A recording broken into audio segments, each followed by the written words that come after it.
দেখুন ফ্রেন্ড, আমার একটি গাছের অবস্থা দেখুন, ফাঙ্গিসাইড হয়ে একেবারে নষ্ট হয়ে যাওয়ার মতো হয়েছে।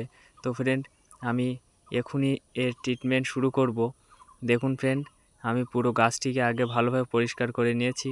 এবার কিছু নটিভো নিয়েছি, এগুলোকে আমি একটু জলের সাথে মিশিয়ে লিকুইড বানিয়ে নেব। দেখুন কিভাবে আমি লিকুইডটা তৈরি করি। আমার কাছে তুলি নেই, তো আমি হাত দিয়েই ভালোভাবে ভিজিয়ে দেব সমস্ত জায়গাকে। দেখুন ফ্রেন্ড, কিভাবে আমি লাগিয়ে দিচ্ছি।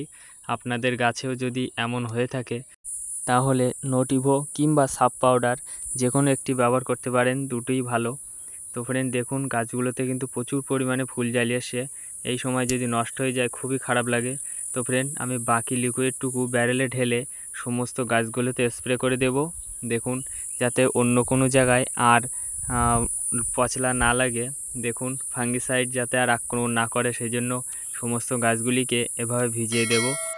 ফ্রেন্ড, ড্রাগনের বিষয়ে গুরুত্বপূর্ণ তথ্য পেতে আমাদের চ্যানেলটিকে সাবস্ক্রাইব করে রাখুন আর একটি লাইক করুন প্লিজ।